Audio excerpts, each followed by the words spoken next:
Now, as the wedding season approaches, farmers from the Midlands are warning people of the dangers of using sky lanterns to celebrate. It's after one caused a huge fire at a recycling plant in Smethwick last year. The novelty lanterns have been blamed not only for starting fires, but also for killing and maiming livestock. Balvinda Sidhu reports. You see them at parties, weddings and festivals. They look spectacular, but Chinese lanterns can have far more devastating consequences. 100,000 tonnes of material went up in flames at a recycling plant in Smethwick last year. It was described as one of the largest fires crews have ever seen. The cause, one Chinese lantern. But it's not just fires. Chinese lanterns are to blame for other problems too. Pat Stanley, a farmer from Colville in Leicestershire, says she wants the issue to be taken seriously. An outright ban now, before anything else happens, before any other animal gets hurt or killed, or before anybody else's property is set alight. It's a dreadful thing, and people don't realise that animals cannot understand what this ball of flame is that's dropping onto them from the sky. Now the Country Land and Business Association have teamed up with Nottingham Fire and Rescue. They're calling for a ban on lanterns at weddings. We're calling on wedding venues to put a restriction on the use of sky lanterns. We're not trying to spoil anybody's fun, but we're concerned about the damage that sky lanterns can cause to property, livestock and essentially human life as well. In November last year, a fire destroyed 50 caravans at a storage park in South Worcestershire. Investigations revealed it was most likely caused by a Chinese lantern. A small candle is used to light them. Once there is enough heat, they rise and can travel long distances. A young lad was actually injured. A sky lantern had been set off. He was looking up at it and some wax dribbled into his eyes and caused some quite serious burns to his face. So, you know, there's danger to sort of humans as well as to livestock and to property. They look like a bit of fun, but many insist the only way to prevent scenes like this is to ban them completely. Balvinda Sidhu for ITV News. You're watching ITV News Central. Still to come, Hereford gets a £90 million makeover. So what's the money been spent on?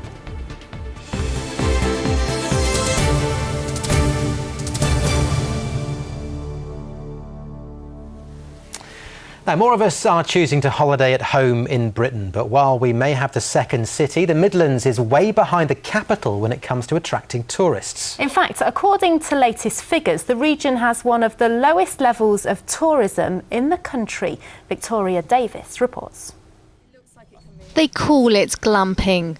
A unique outdoor experience with home comforts and a chance for Warwick Castle to cash in on the growing trend for staycations.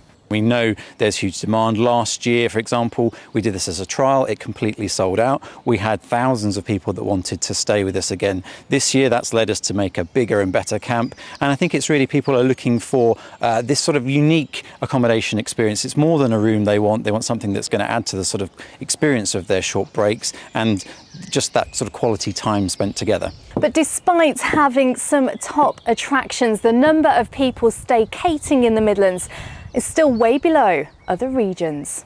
Spending by domestic tourists is expected to rise by 25% by 2017. 16% of this total will be in London. But by contrast, just over 5% will come to the West Midlands, with spending predicted to rise from £5 billion to £6.3 billion, which means the region attracts one of the lowest amounts of tourism income in the country, only outperforming the northeast of England and Northern Ireland. So what's going wrong? I think it has a bit of an industrial reputation, really. People, think of the factories and whatever, and maybe not the nicer bits. And Wales is right next door, so people might rather go there. I expect they probably think about the bull ring and the city centre and don't see it as a holiday destination when they don't look at the surrounding area and the countryside that's on offer. People don't know much about this place. Doesn't know, and they know a lot about London and what's happening there, and they know that it's the happening place. So, well, I think it's a shame because it's got a lot to offer. Apart from London, the most popular places to visit in the UK is the southeast and southwest of England. But with a predicted surge in staycationers, many believe the Midlands should do more to tap into tourism. Victoria Davis, ITV News. I did that glamping thing at Warwick Castle. Oh, I couldn't do camping, but I could do glamping. Was it good? It was great, yeah. It was really good. Lovely. It's funny you should do that. Yeah, definitely. Brilliant. Well, earlier we spoke to Louise Stewart from Visit England, and we began by asking her why the Midlands isn't attracting as many tourists as other areas. I don't think it's not attracting as many tourists as other areas. Actually, the growth figures that have been talked about today, which are based on Visit England statistics, actually show that the West Midlands is growing at the same rate as the national average. So in actual fact, it's a really good story. OK, but in terms of the story that we've been doing today, less people are coming to the West Midlands on their staycations than are hoping to go to other areas of the UK. How do we address that balance? Because we know we've got fantastic places here, vibrant cities, fantastically beautiful countryside, great attractions. How do we tell other people that? I think the difficulty that the West Midlands has is that you've got so much great stuff. You've got a great urban and modern urban environment and a traditional one, and then you've got stunning countryside in areas like Herefordshire and Staffordshire, and some great country towns that it's actually difficult to get single messages through about what really makes you stand out. And so I think it's a case of really finding the things that resonate with the consumer to make you stand out. Louise, how do people who don't live in the Midlands view us? Well, that's really interesting because Visit England research shows that actually the British public have quite a poor knowledge of geography.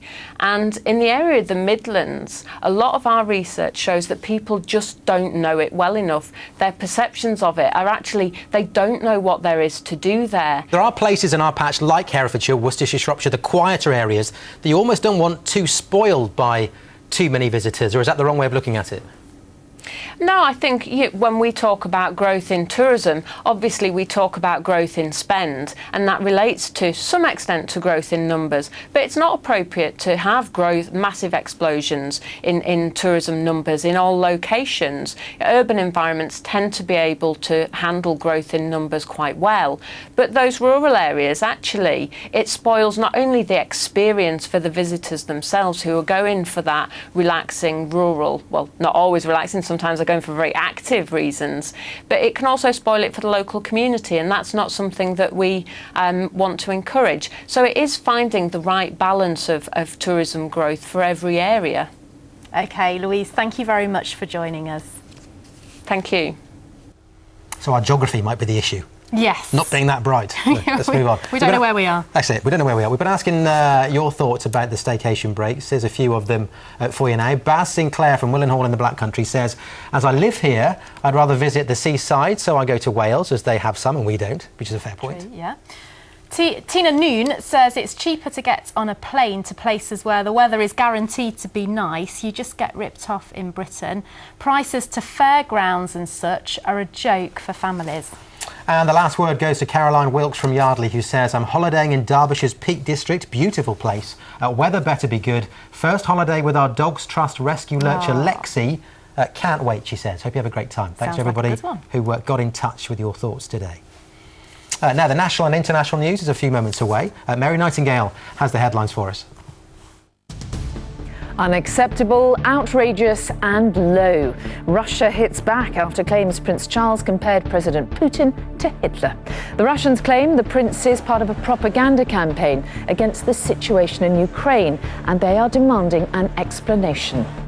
The Royal Mail warns postal deliveries 6 days a week to every part of the UK may become commercially unviable. The former Manchester United manager David Moyes is being investigated by police over allegations of an assault in a wine bar, and why an injury to Luis Suarez could give England a World Cup boost. Find out why with Alistair Stewart and me at 6:30.